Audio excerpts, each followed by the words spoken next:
Bismillahirrahmanirrahim. Assalamualaikum warahmatullahi wabarakatuh. Alhamdulillahi rabbil alamin.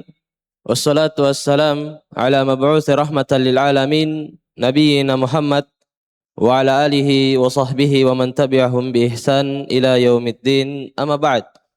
Alhamdulillah, segala puji hanyalah milik Allah Subhanahu wa taala yang masih memberikan kepada kita keimanan, hidayah dan taufik hingga mempertemukan kita kembali di tempat ini di basement Masjid Jannatul Firdaus Makassar di pelataran Cafe Doroid Makassar dalam program Sakinah Sarapan Kidengan Nasihat dan dalam program Tanya Ayub Tanya Jawab seputar Islam bersama Ustaz Abu Yusuf Ubaid Bima hafizahullahu taala wa rahimah. Dan alhamdulillah dengan segala kemudahan dari Allah Subhanahu wa taala, Al-Ustaz telah berada di tengah-tengah kita. Maka mari kita memulai program kita pada pagi hari ini. Baik, sebelum itu bagi ikhwan atau teman-teman santri yang ingin bertanya, boleh datang langsung ke mic yang telah disediakan. Dan bagi teman Ayub yang menyaksikan program ini secara online dimanapun Anda berada, boleh mengirimkan pertanyaannya lewat kolom komentar akun media @AbuYusufUbaidBinOfficial di laman YouTube atau Facebook. Baik, untuk pertanyaan pertama, kami bacakan pertanyaan yang telah masuk. Izin bertanya Ustadz, bagaimana menjawab salam sesuai sunnah? Waalaikumsalam atau Waalaikumsalam.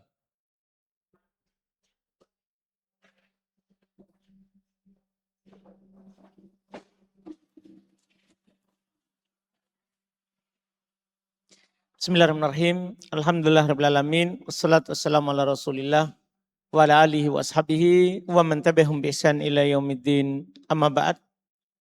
Alhamdulillah, kita bersyukur pada hari ini kembali kita dipertemukan di sini. Adapun jawaban dari pertanyaan tadi, kita kan memang diperintahkan di Quran ya, untuk menjawab salam iya dengan yang lebih baik. Iya, dengan yang lebih baik. Dengan apa yang diucapkan oleh orang yang bersalam. Oleh orang yang bersalam. Tidak samar bagi kita firman Allah Subhanahu wa taala, wa idza huyyitum bitahiyatin fahayyu bi ahsana minha aw rudduha innallaha kana ala kulli syai'in hasiba. Apabila kamu diberi salam dengan sebuah salam, maka balaslah salam itu dengan yang lebih baik darinya. Iya, balas salam itu dengan lebih baik. Artinya kalau ada orang bilang ke antum, Assalamualaikum, jawab dengan lebih baik. Waalaikumsalam warahmatullah. Kalau dia katakan Assalamualaikum warahmatullah, dengan lebih baik. Waalaikumsalam warahmatullahi wabarakatuh. Pokoknya, idza huyyitum bitahiyatin fahayyu bi ahsana minha. Iya. Kalau kalian diberi salam dengan sebuah salam, balas dengan yang lebih baik. Iya, aurudduha, atau balas sesuai dengan yang dia ucapkan. Atau balas sesuai dengan yang dia ucapkan. Itu yang kita lakukan.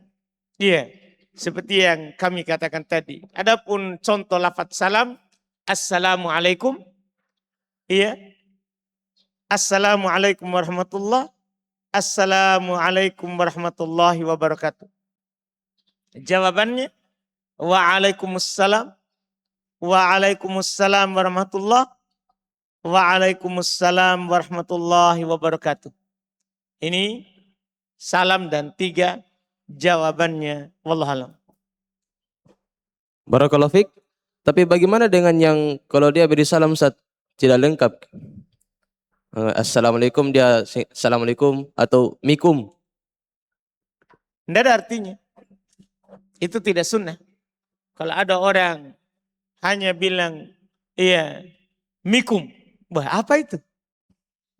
Iya, ini bukan jumlah yang sempurna. Iya, bukan jumlah sempurna. Atau dia hanya bilang, alaikum. Enggak. Alaikum apa? Bisa saja alaikum artinya apa? Kewajiban atas kalian. Bisa jadi. Iya. Atau bisa jadi kebinasan atas kalian. Enggak harus yang sempurna dan sesuai dengan yang diajarkan. Bahkan enggak boleh dihilangkan lamnya. Harus assalamu. Enggak boleh assamu. Enggak boleh langsung cepat. Assalamualaikum.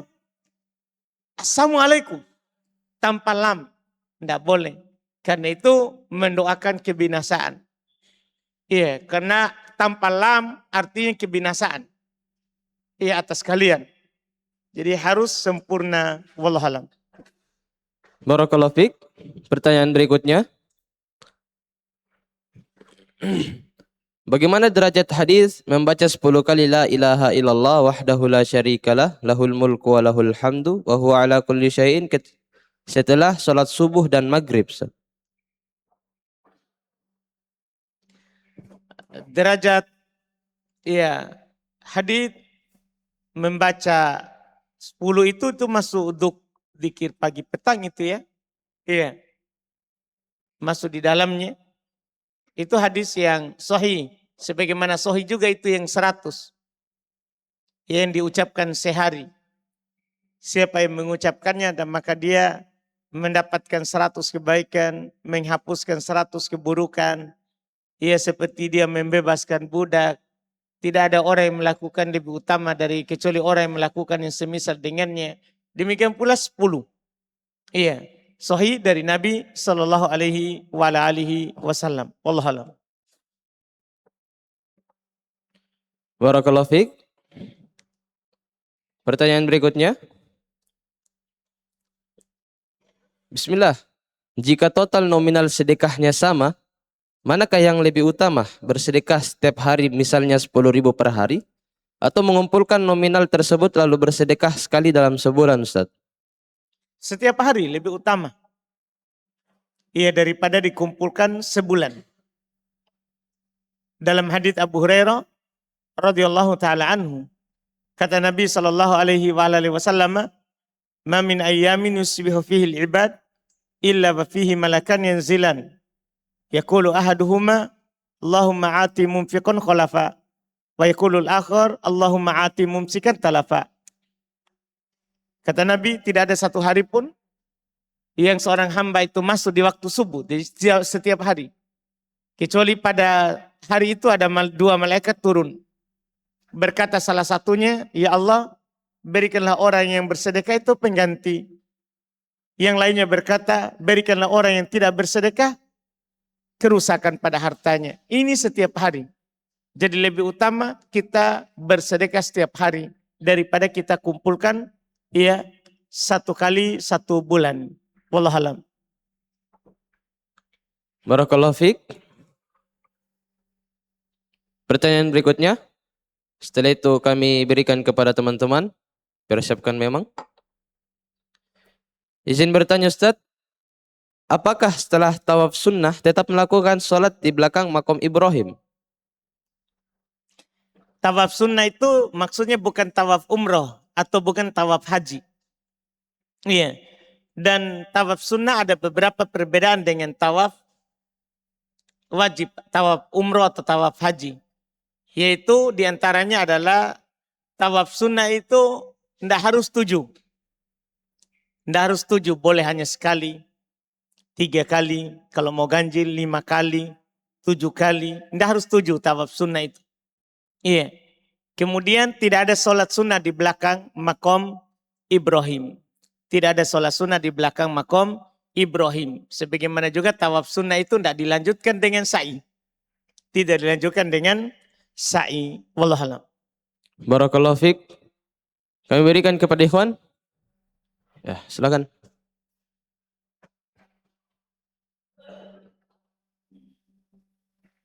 Cek. Bismillah. Pertanyaannya tentang sholat qasar di kapal. Bagaimana atau apa yang harus dilakukan ketika seseorang berniat untuk menjamak qasar di dalam kapal. Namun dia terlambat. Jadi dia kayak belakangan baru hadir begitu. Nah, dia sudah niat sholat qasar. Ternyata yang sholat berjamaah ini mereka tidak menegakkan sholat qasar, namun menegakkan sholat sempurna begitu. Apa yang harus dilakukannya? Baik, jadi dia niat sholat qasar. Ternyata orang yang sholat ini adalah sempurna. Ini kesalahan ya. Iya, kita musafir terus di kapal. Sholat sempurna. Sama-sama musafir. Iya. Kita kan kalau sholat sama mukim ini. Musafir di belakangnya adalah mukim. Maka kalau mukim sholat sempurna, ya kita sholat sempurna. Ikut mukim. Seharusnya kalau musafir sunnahnya sholat jamak qasar. Jamak qasar seharusnya. Ini tentunya menyelisih sunnah, tapi sholatnya sah. Sholatnya sah. Iya, dan kita kalau mengikutinya juga tetap sah. Karena imam itu dijadikan supaya diikuti. Tapi dia salah, seharusnya dia jamak qasar. Dan sholat kita sah di belakangnya. Wallahualam. Terus bagaimana dengan niatnya? Dirubah di bagian mana? Di pertengahan sholat? Iya, baginya apa yang dia niatkan, kemudian dia ikut sempurna karena ikut imam. Wallahualam. Satu lagi yang pembahasan lain. Terkait tentang doa berbahasa Indonesia ketika sujud. Apakah dibolehkan di sholat wajib atau hanya dianjurkan di sholat sunnah karena ini orangnya tidak tahu doa-doa yang berbahasa Arab? Di sholat sunnah dan sholat wajib tidak bisa berbahasa Indo pada dasarnya. Kecuali orang yang tidak bisa sama sekali bahasa Arab. Dan ingin berdoa. Ya dibolehkan walaupun dia jangan paksakan. Lebih baik dia cari di luar sholat.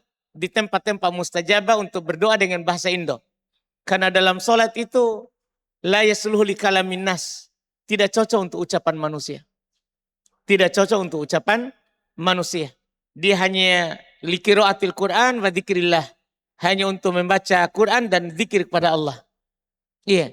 Jadi sehingga kita dalam sholat jangan doa pakai bahasa Indo. Kalau memang ada yang kita minta, jangan paksakan masukkan dalam sholat. Jangan paksakan dalam sholat. Karena masih ada tempat-tempat mustajabah yang lain. Wallahualam. Jazakumullah khairan wa barakallahu fikum. Barakallahu fik. Masih ada? Ya, silakan.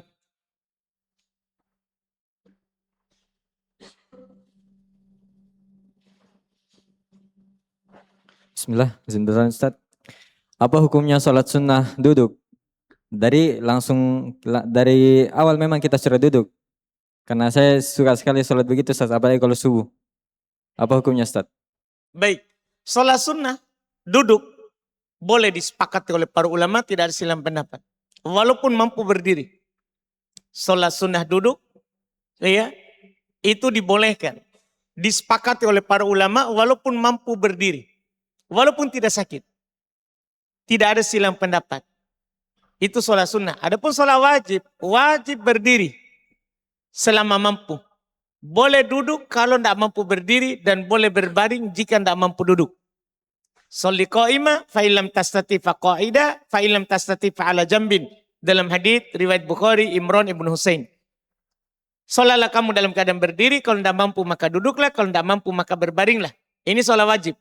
Adapun sholat sunnah boleh duduk walaupun mampu berdiri. Wallahualam. Tapi Ustaz, apakah berkurang pahalanya Ustaz? Karena ada kaidahnya idhamil jaza ma idhamil bala. Baik, tentunya. Kalau kita bercerita, makanya jawabannya boleh. Tapi kalau kita bercerita pahala, tentunya pahala itu tergantung beratnya. hal itu kita lakukan. Iya, beratnya hal itu kita lakukan. Iya, makin sempurna seorang melakukan sholat, maka makin sempurna pahalanya. Makin sempurna pahalanya. Itu kalau kita berbicara pahala. Jadi ada yang dibicarakan pahala, ada yang dibicarakan ijza. Iya, yang dibicarakan oleh para ulama itu kan keabsahan dan pahala. Ada ibadah sah dan berpahala. Ada ibadah sah tidak berpahala. Ada ibadah berpahala tapi tidak sah. Itu kan macam-macam bentuknya. Iya, wallahualam. Syukran Ustaz. Barakallahu fiik. Kami kembali bacakan pertanyaan yang masuk.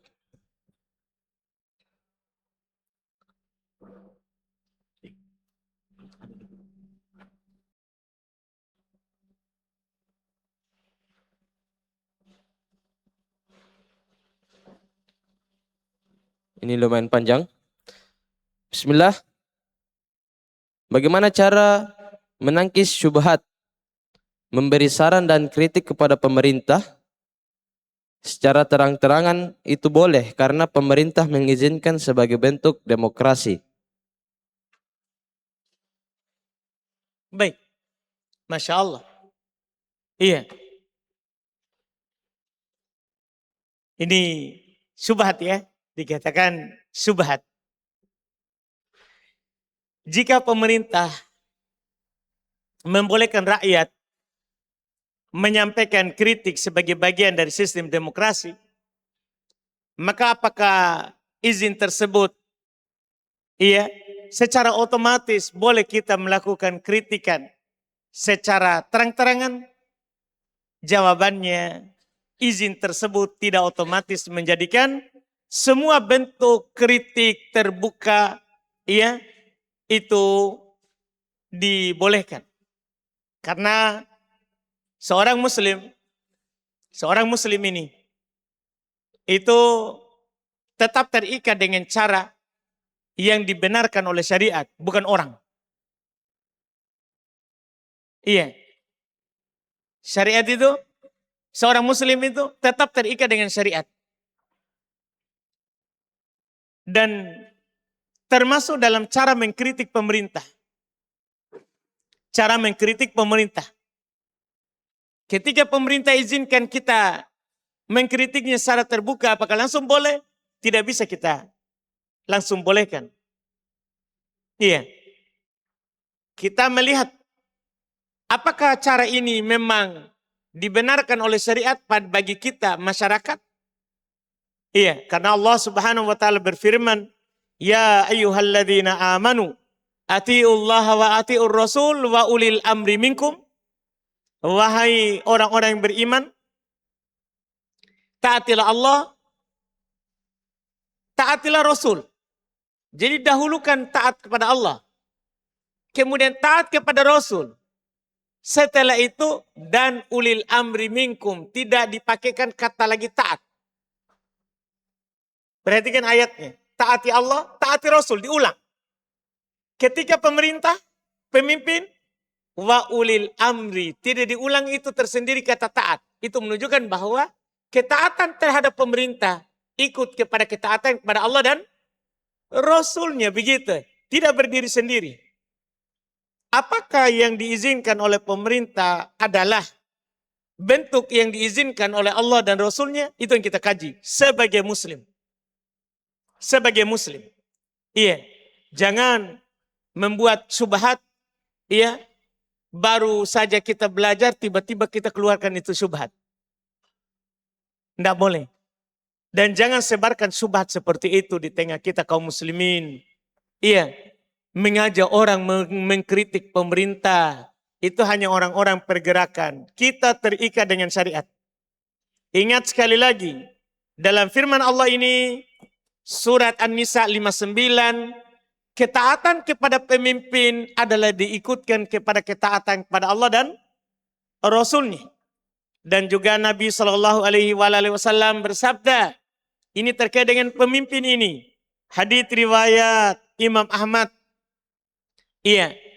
Man arada ayyan sahalidi sultanin fala yubdihi alaniyatan walakin liyakhud biyadihi fayakhluwa bihi fa in qabila minhu fadak wa illa kana qad adda alladhi alaih.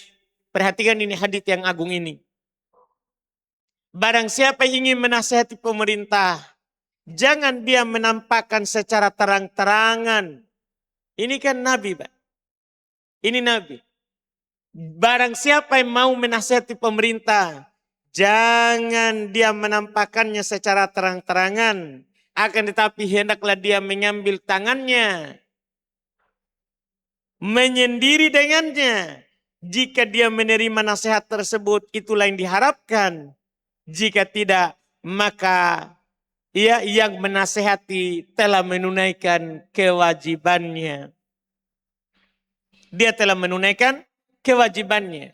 Maka syubhat yang disebutkan tadi, kritik terbuka boleh karena pemerintah mengizinkan sebagai bentuk demokrasi, dapat dijawab izin pemerintah, ya, itu menunjukkan bahwa perbuatan itu tidak dilarang dari sisi aturan negara, tapi seorang muslim menyampaikan nasihat tetap mempertimbangkan dalil syariat, maslahat dan mafsadah. Kalau kita berdalil seperti itu tadi, banyak sekali mafsadah yang ditimbulkan. Kita pergi kasih maca di jalan. Kita bakar ban. Kita merusak kemaslahatan umum. Banyak. Walaupun itu kemungkaran. Tidak boleh mengingkari kemungkaran dengan melahirkan kemungkaran yang lebih besar. Tidak boleh mengingkari kemungkaran menimbulkan mafsadah yang lebih besar. Tidak boleh. Kita diharamkan dalam syariat kita. Walaupun dibolehkan secara aturan negara. Tapi kita muslim. Kita muslim. Ada aturan tak? Ada aturan tak? Wallahualam. Iya. Barakallahu fiik. Pertanyaan berikutnya. Apakah pernikahan beda agama itu sah? Dan hukum menghadiri resepsi pernikahan tersebut apabila diundang? Apakah pernikahan beda agama itu sah? Iya. Ini harus dirinci, saudara. Harus dirinci. Jangan bilang saja beda agama. Maksudnya siapa? Muslim laki-laki atau muslimnya perempuan? Kan harus rinci. Karena pertanyaan ini terlalu umum. Iya. Pertama, jika wanitanya muslimah menikah dengan lelaki non-muslim, pernikahan tersebut tidak sah. Kalau muslimah,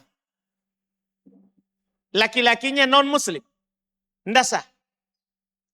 Allah berfirman, "Wala tunkihul musyrikina hatta yu'minu." Jangan kalian menikahkan wanita-wanita muslimah dengan lelaki musyrik sampai mereka masuk Islam. Nah, suruh dulu masuk Islam. Iya. Juga Allah berfirman, lahunna hillun lahum walahum yahilluna lahun. Mereka wanita muslimah tidak halal bagi laki-laki kafir. Tidak halal.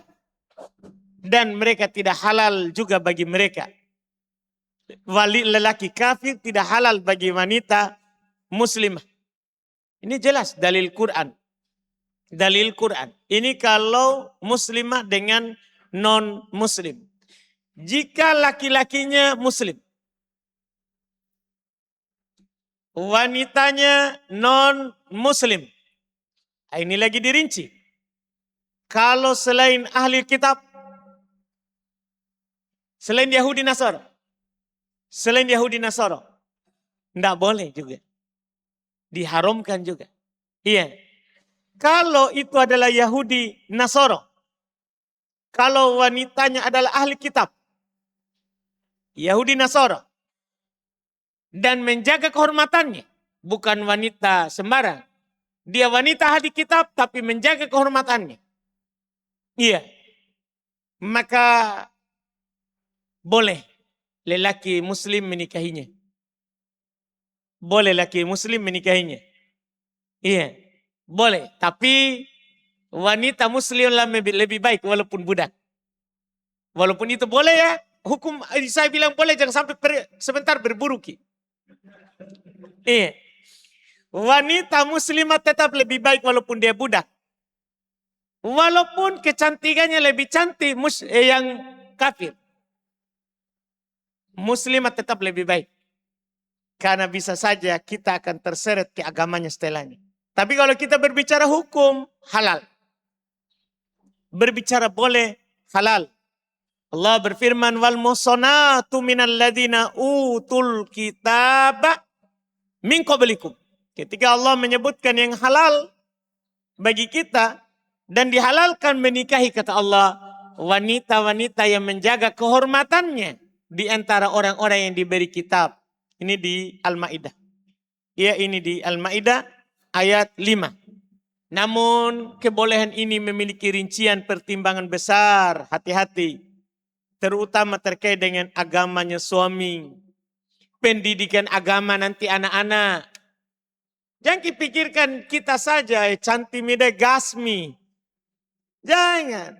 Pikirkan agama tak. Kemudian kalau anak tak nanti, bayangkan kalau kita pergi kerja. Di rumah dia bersama siapa? Iya, bersama wanita ahli kita. Iya, hati-hati. Iya, juga nanti potensi fitnah di keluarga. Pikirkan baik-baik. Iya, akan timbul seperti itu.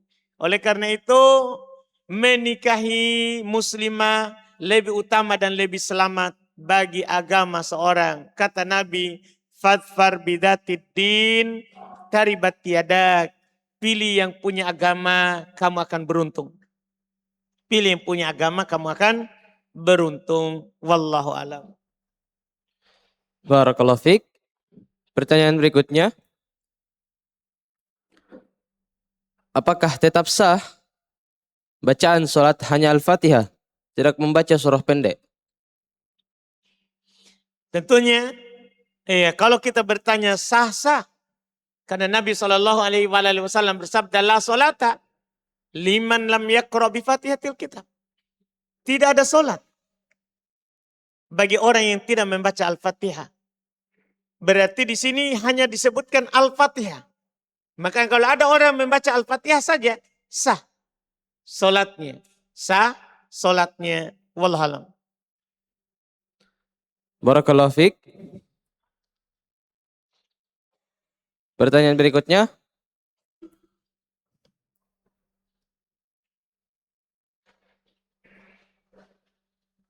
Apa yang harus dilakukan bila ada orang dibilang tahlilan itu mungkar dan dia memusuhi kita? Ulang. Apa yang harus dilakukan bila ada orang yang dibilang tahlilan itu mungkar dan dia memusuhi kita? Wah, ketika dibilang tahlilan itu apa? Mungkar, terus setelah itu Dimusuhi. dia memusuhi kita. Iya. Iya. Dia memusuhi kita. Yaitu, iya, jika ada seorang mengatakan bahwa tahlilan itu adalah kemungkaran, kemudian karena perbedaan tersebut ia sampai memusuhi kita, iya. Apa sikapnya? Gimana? Yang ditanyakan. Maka hendaklah kita menyikapinya dengan ilmu, kesabaran, dan akhlak yang baik. Kita. Iya. Kita menyikapinya dengan ilmu, satu. Kedua, dengan kesabaran. Karena bisa saja dia bilang begitu, dia musuh kita karena dia tidak tahu. Dia belum tahu apa yang kita tahu. Kemudian dengan akhlak yang baik. Allah berfirman, Udu'u ila sabili rabbika bil hikmati wal mau'izatil hasanah. Wajadiluhum billati hiya ahsan. Serulah, ajaklah orang kepada jalan Rabbmu dengan hikmah dan pelajaran yang baik. Kalau memang perlu debat, debati mereka dengan yang paling baik. Iya, dengan yang paling baik. Dengan akhlak yang baik kita menegurnya. Iya. Dengan lemah lembut. Karena Nabi SAW maka narifku fi syai'in illa zana. Wala nuzi'a min syai'in illa syana. Tidaklah kelembutan itu ada pada sesuatu, melainkan akan menghiasinya. Dan tidaklah kelembutan itu dicabut dari sesuatu, melainkan akan membuatnya buruk. Jadi kita hadapi dengan ilmu, dengan kesabaran, dan dengan akhlak yang baik. Dengan akhlak yang baik. Wallahualam. Barakallahu fiik. Satu pertanyaan, lalu kembali ke teman-teman. Afwan mau tanya Ustaz, kalau ada waktu 1 jam untuk sholat malam, mana lebih utama membaca surah 1 juz dalam 2 rakaat atau 1 juz dalam 8 rakaat?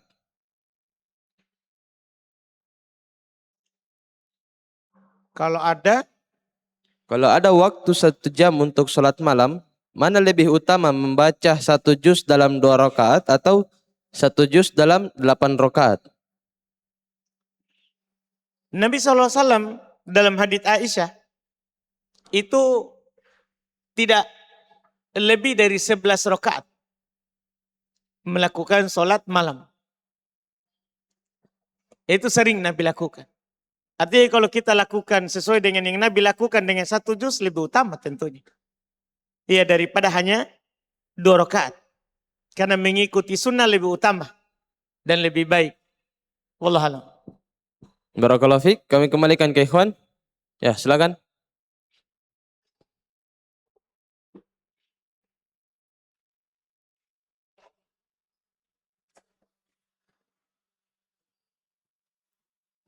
Cek.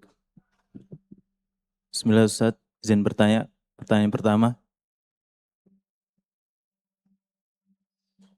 Ketika kita mengerjakan sholat, kita dituntut untuk mentadabburi makna dari setiap bacaan yang kita baca. Pertanyaannya Ustaz, bagaimana kita mentadabburinya? Apa kita harus belajar dulu atau tidak perlu? Mentadabburi itu ya memahami maknanya. Apa yang kita baca. Iya, dalam sholat ya. Iya, dalam sholat. Memahami maknanya apa yang kita baca. Kalau di luar sholat ya memahami maknanya. Iya, dan kita mengamalkan kandungannya. Memahami maknanya dan mengamalkan kandungannya. Kalau dalam sholat memahami maknanya, kandungannya. Wallahualam. Jadi kita harus mempelajari makna tersebut. Ustaz. Baru sholat? Ya. Tidak harus. Tidak harus. Sholat dulu sambil belajar. Kalau begitu nanti tidak sholat-sholat. Siapa yang mampu begitu? Enggak? Siapa yang mampu begitu? Iya, kalau seperti itu kita tidak akan sholat. Karena belum mentadabburinya. Enggak. Sholat saja sesuai dengan yang dimampu. Sambil mempelajari untuk mentadabburi maknanya. Wallahualam. Baik Ustaz, pertanyaan kedua. Ada teman saya yang bilang dulu, ketika kita berada di suatu tempat dan kita tidak menemukan WC atau kamar mandi, misalnya di hutan, ketika kita ingin buang air kecil, kita mengucapkan bismillah sebelum buang air kecil, agar syaitan tidak kena dengan kencing kita atau percikan air kencing kita. Apakah itu benar Ustaz? Enggak, saudara. Membaca bismillah itu bukan karena setan supaya tidak kena. Itu supaya setan tidak lihat burungmu. Iya. Tahu jeki burung? Hah? Tahu jeki? Hah? Oh, ini istilah orang Makassar itu kan? Hah? Iya, tahu. Ustaz. Istilah orang Makassar burung itu deh. Oh iya, si kecil. Iya. Jadi kita baca bismillah itu adalah supaya tidak dilihat saat kita buka oleh setan. Bukan supaya tidak kena setan. Itu lain lagi itu. Itu hal lain lagi. Jadi kita buka pakaian, masuk WC, masuk tempat khola bersendiri. di tanah lapang atau di gedung, kita baca bismillah itu adalah supaya tidak dilihat auratnya oleh setan. Karena asatru bainana wa baina al-jin adalah bismillah. Penghalang antara kita dengan jin saat buang air itu adalah baca bismillah. Baca bismillah. Jadi orang yang tidak baca itu ya siaran langsung di setan walaupun dia di gedung. Walaupun dia di gedung. Iya. Dia memperlihatkan setan itu tadi si kecil. Iya, burungnya. Paham tak saudara? Iya. Jadi bukan hanya itu. Kalau masalah setan itu ya kita dilarang buang air di lubang. Di lubang itu masalah lain. Bukan enggak baca bismillah. Biar baca bismillah. Kita dilarang buang kalau ada lubang enggak boleh buang air situ. Kenapa? Satu, itu bisa saja rumahnya setan. Nanti dia marah kita kencingi. Akhirnya kerasukan. Akhirnya kita diganggu juga. Atau tiba-tiba keluar kepala lain. Selain kepala tadi si kecil. Akhirnya baku pito. Ya kan itu bahaya saudara. Karena dia yang memitok dari lubang itu beracun. Sementara yang itu tidak beracun. Itu masalah itu. Paham saudara kita? Itu masalah lain. Kalau bismillah itu untuk itu. Wallahualam. Oke, pertanyaan terakhir Ustaz. Dari perkataan teman saya juga, dia bilang menyanyi itu boleh asalkan tidak disertai dengan musik dan maknanya benar. Atau dalam artian seperti bait syair yang biasa diucapkan oleh orang-orang Arab. Apakah benar itu Ustaz? Menyanyi itu boleh. Ya yang penting tidak disertai. Iya, oleh Musik. iya, suara musik ya. Baik, ngeri juga itu. Ini bisa dikatakan syubhat ya. Iya, bisa dikatakan syubhat. Iya. Saya punya buku, bukan tulisan saya. Tulisan dari guru saya, judulnya As-Saiful Yamani Liman Ahallal Agoni. Iya, pedang dari Yaman, keras sekali judul juga ya.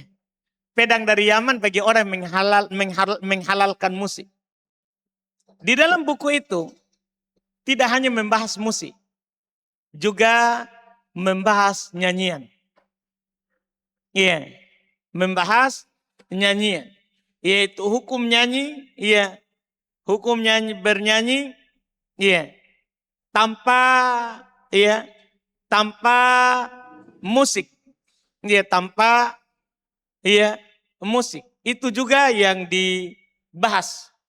Iya, saya membaca buku itu ya sangat jelas.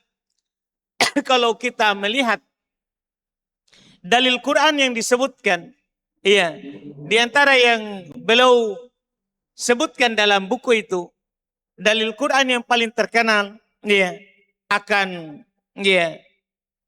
haramnya, iya, nyanyi tanpa, iya, musik, nyanyi dengan musik. Kita bisa buka surah Luqman ayat 6. Kalau musik kan jelas. Musik jelas kalau itu haram. Dalilnya Nabi sallallahu alaihi wasallam yang diriwayatkan oleh Imam Al-Bukhari secara ta'liq dan disambung oleh Imam Abu Daud. Imam Bukhari meriwayatkan secara ta'liq dengan cara sigot jazm, menunjukkan sahihnya, dan disambung oleh muridnya Abu Daud, As-Sijistani, di dalam Sunan Abu Daud. Kata Nabi SAW, la yakunanna, pakai nun taukid. Kita yang belajar bahasa Arab paham itu. Ada penekanan. Terus ada di awalnya lam. Lam ini jawaban sumpah. Berarti ada sumpah. Wallahi yang dihilangkan. Demi Allah. La yakunanna, sungguh akan ada. Min ummati, dari umatku. Min tab'idiyah. Min bermakna sebagian. akan ada sebagian dari umatku. Aqwamun yastahillunal hira wal harir wal khamar wal ma'azif. Sungguh demi Allah, akan ada dari umatku beberapa orang, beberapa kaum yang menghalalkan zina, sutra, khamar, dan alat-alat musik ma'azif. Akan ada yang menghalalkannya. Berarti hukum asalnya haram. Karena akan ada yang menghalalkannya. Na'udzubillah. Kita lihat kan. Sudah ada orang tak? Bahkan ada orang di sana yang menantang debat. Orang yang mengharamkan musik katanya. Tidak ada dalil. Ini apa ini? Itu menunjukkan kebodohannya. Nah, antum tahu itu orang. Yang sorban besar sedikit. Iya. Yang di mana-mana pakai tongkat. Dulunya pemusik. Makanya dihalalkan musik. Na'udzubillah. Menyelisih hadis Nabi. Iya. Menyelisih hadis Nabi. Kalau itu riwayat Bukhari. Disambung oleh Abu Daud. Itu kalau musik. Pertanyaan tadi. Nyanyi. Kalau nyanyi tambah musik selesai cerita tuh. Iya. Karena musik sendiri saja haram. Gimana kalau nyanyi? Nyanyian juga diharamkan walaupun tanpa musik. Para ulama berdalil dari zaman sahabat. Ditafsirkan oleh Jabir bin Abdullah. Ditafsirkan oleh Ibnu Abbas. Dan para sahabat yang lain.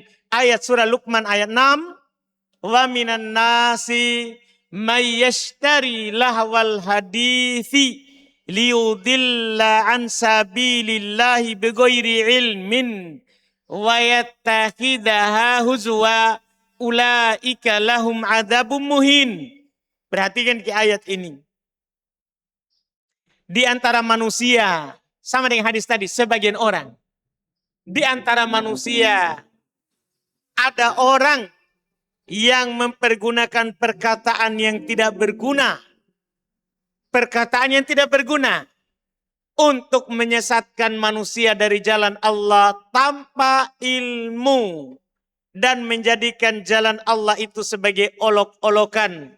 Mereka akan mendapatkan azab yang menghinakan. Azab yang menghinakan. Saya akan kasih tahu antum komentarnya Ibnu Mas'ud. Tahu je Ibnu Mas'ud? Abdullah Ibnu Mas'ud. Dia adalah anak muda yang pertama sekali masuk Islam. Dari kalangan anak muda. 6 orang masuk Islam dia masuk. Anak muda. Dia mengambil langsung Quran dari Rasulullah 70 surat. Langsung dari mulutnya. Dan Nabi merekomendasikan membaca Quran sesuai dengan bacaannya. Nabi katakan siapa yang mau membaca Quran sebagaimana turunnya, bacalah dengan bacaannya Ibnu Mas'ud. Diambil langsung. Iya, bahkan Ibnu Mas'ud sendiri, dia katakan setiap Quran yang turun, ayat-ayat di Quran, saya tahu kapan turun, di mana turun. Iya, saking selalunya dia tahu itu Quran. Ini ayat, apa kata Ibnu Mas'ud? Dengarkan baik-baik. Di riwayat Al-Imam At-Tabari, juga tafsir Ibnu Katsir, boleh dibuka ketika menafsirkan Luqman ayat 6. Kata Ibnu Mas'ud, wallahi alladzi la ilaha illahu innahul gina lahwal hadith. Ucapan yang sia-sia tadi. Ibnu Mas'ud bersumpah. Demi Allah. Yang tidak ada sembahan yang berhak disembah kecuali dia. Itu adalah nyanyian. Tafsir sahabat hujjah. Tafsir sahabat hujjah. Iya. Ini pelajaran bagi orang yang menghalalkan nyanyi tanpa musik. Iya. Ini adalah dalil pokok. Dan ini baru tafsir Ibnu Mas'ud. Di sana ada lagi tafsirnya Jabir bin Abdullah. Ada lagi tafsirnya Ibnu Umar. Ada lagi tafsir mutarjim lil Quran. Ibnu Abbas. Belum lagi tafsirnya tabi'in. Semua mereka menjelaskan bahwa Yang diinginkan dengan lahwal hadith adalah nyanyian yang dicela di Quran, yang ditutup dengan ayat walahum adzabum muhin, bagi mereka adab yang menghinakan. Nyanyian tidak dihalalkan walaupun tanpa musik. Wallahu alam. Jazakumullahu khairan. Barakallahu fiik. Kami bacakan kembali pertanyaan yang masuk. Apakah seorang yang tidak mengingkari atau membenarkan suatu perkara kesyirikan, contohnya bertawasul ke kuburan, bisa juga jatuh dalam kesyirikan walaupun seorang tersebut tidak mengamalkannya, tapi membenarkan perkara tersebut? Tidak melakukannya, Tapi membenarkan perkara tersebut. wah itu berbahaya ya. Jika seorang meyakini dan membenarkan bahwa ibadah yang ditujukan kepada selain Allah itu adalah boleh, ini bahaya ya. Iya, seperti misalnya berdoa kepada penghuni kubur, memohon keselamatan atau perkara goib kepada orang yang telah meninggal. Padahal telah jelas baginya dalil bahwa hal tersebut merupakan ibadah yang wajib ditujukan kepada Allah. Maka ini adalah perkara yang sangat berbahaya bagi tauhid. Allah berfirman, wa annal masajida lillahi fala tad'u ma'allahi ahada. Sungguh, masjid-masjid itu adalah milik Allah. Maka janganlah kalian berdoa kepada siapapun bersama Allah. Iya. Tidak boleh. Kalau meyakini dan membenarkannya. Namun kalau sekedar tidak mengingkari kemungkaran, ya tentunya tidak secara otomatis menjadikan seorang itu keluar dari Islam. Bisa jadi tidak mengingkari karena tidak mengetahui hukumnya, bisa.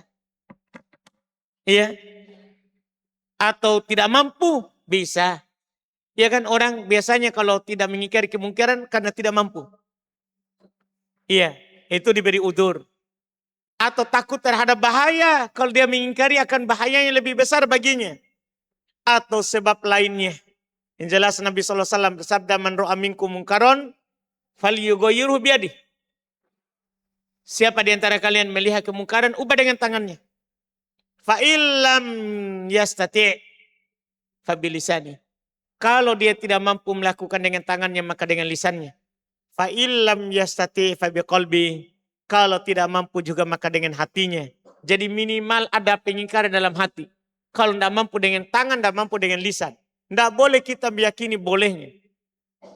Karena itu lebih besar. Dan lebih berbahaya daripada terhadap tauhid. Iya. Wadhalika adhaful iman. Dan itu kata Nabi adalah selemah-lemahnya keimanan. Selemah-lemahnya keimanan. Jadi harus ada pengingkaran.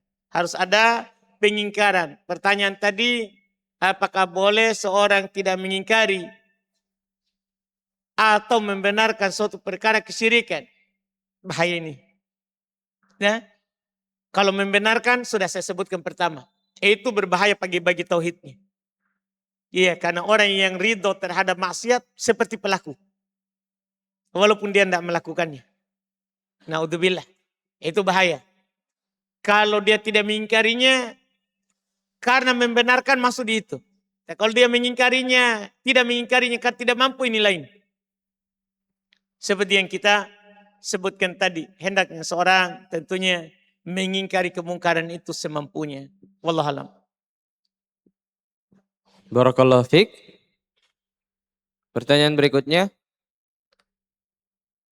Biaya produksi 1 hektar sawah sekitar 8 juta rupiah dari pengadaan bibit, olah tanah, biaya tanam, pupuk, racun-racun pertanian dan lain-lainnya. Ketika panen dan sampai nisab, apakah zakat yang dikeluarkan dipotong dulu biaya produksi atau langsung 5-10% dikeluarkan tanpa memperhitungkan biaya produksi? Baik, Masya Allah. Zakat ya. Produksi 1 hektar sawah 8 juta biayanya. Dari pengadaan bibit, olah tanah, biaya tanam, pupuk, racun, pertanian, dan lain-lain. Ketika panen sampai nisab, maka zakat dikeluarkan, dipotong dulu biaya produksi, langsung ya dikeluarkan tanpa memperhitungkan, atau langsung langsung 5 sampai 10% dikeluarkan tanpa menghitung biaya produksi. Kenapa kita bilang 5 sampai 10% ya? Ini perlu ini. Tentunya dalam masalah zakat, hasil pertanian apabila telah mencapai nisab, yaitu nisabnya itu 5 ausuk. Nisabnya itu 5 ausuk. Iya. 5 ausuk itu kalau sekarang iya, 1 wasak kan 60 sok. 1 wasak 60 sok. Kalau kali 5 berapa itu? 1 wasak kan 5 ausuk baru nisab. Dalam hadis. 1 wasak itu 60 sok. Berarti 60 kali 5. Berapa berarti? 300. 300 sok baru ada zakat. 300 sok baru ada zakat. 300 sok.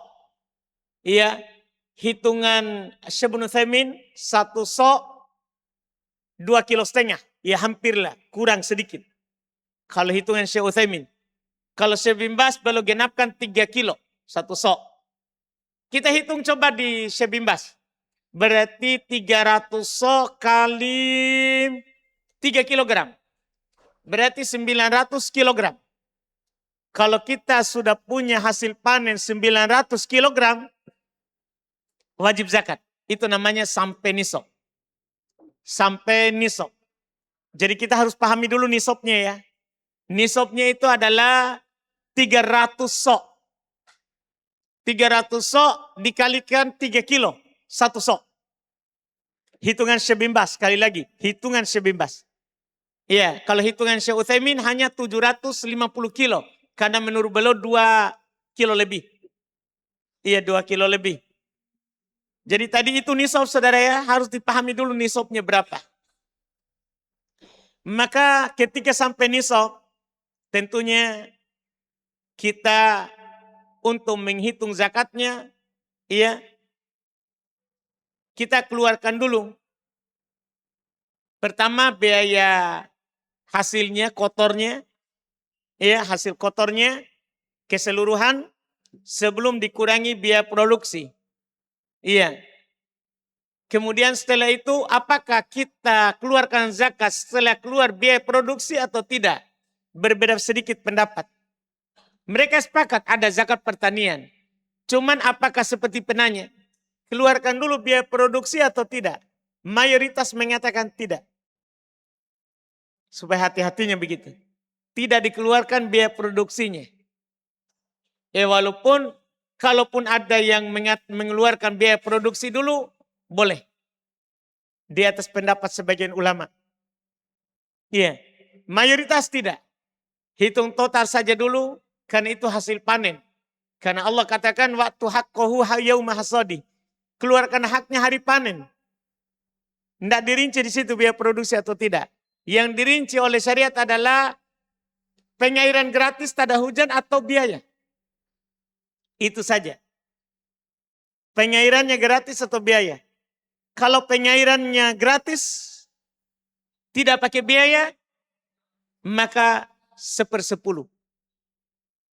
Setiap 100 kilo keluar 10. Iya, berarti tadi kalau 900 kilo keluar 90 kilo zakatnya. Keluar 90 kilo zakatnya. Kalau penyairan gratis. Tapi kalau penyairannya tak ada hujan, penyairannya pakai biaya, maka setengahnya saja. Misalnya tadi 900 kilo. Zakatnya adalah 90 kilo. Maka bagi 2 90 kilo. 45 kilo. Dari 900 kilo 45 kilogram zakatnya. Setengah dari zakat yang tak ada hujan. Itu yang dikeluarkan. Wallahu a'lam. Barakallahu fiik. Masih ada yang ingin bertanya secara langsung?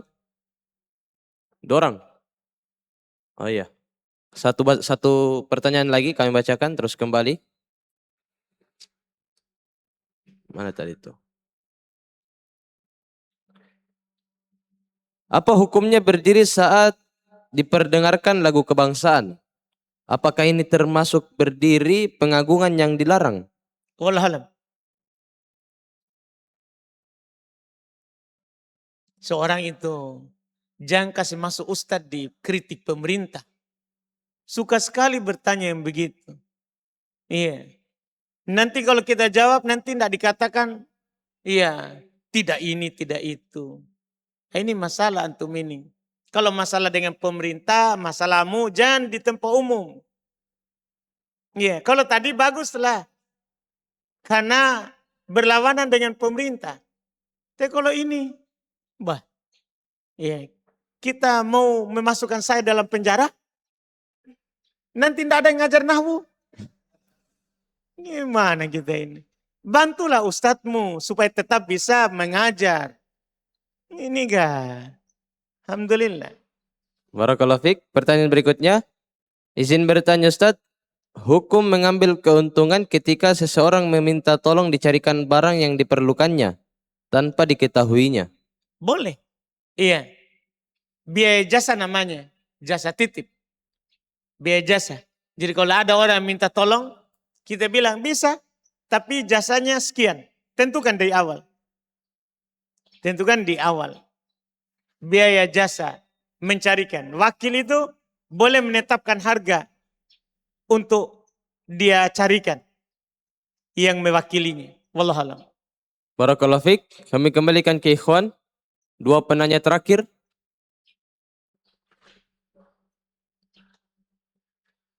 Ya, Fatra.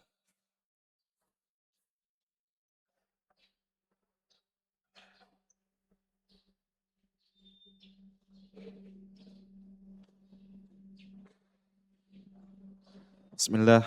Ahsanallahu Afwan Ustaz, bisa jelaskan ulang kepada kami penjelasan dari riba qard, riba fadl, riba nasiah, dan bisa kami minta contohnya masing-masing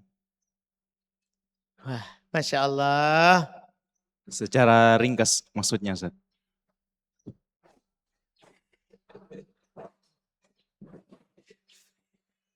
Fikih jual beli ya, bab riba. Mantap, mantap. Riba fadl. Namanya juga fadl. Ada kelebihan.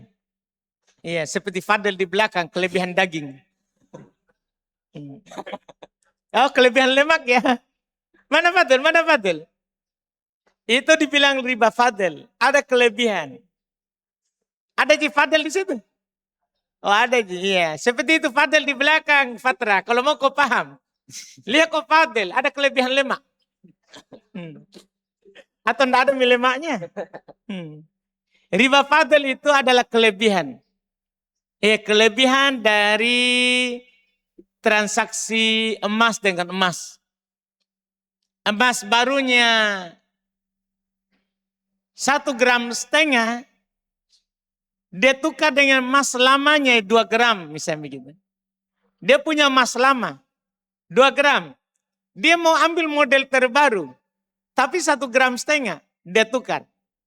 2 gram dengan 1 gram. Riba fadl. Riba fadl. Iya. Riba nasi'ah dari kata nasa'a. Pengakhiran. Pengakhiran. Jadi dia beli emas. Iya, apakah emas dengan emas atau emas dengan rupiah? Dia kasih emasnya, dia kasih rupiahnya, emasnya nanti. Dari pihak pembeli, penjual. Atau pembeli. Dia akhirkan pembayarannya. Itu namanya riba nasi'ah. Datang dia beli emas. Saya mau beli emas yang begini.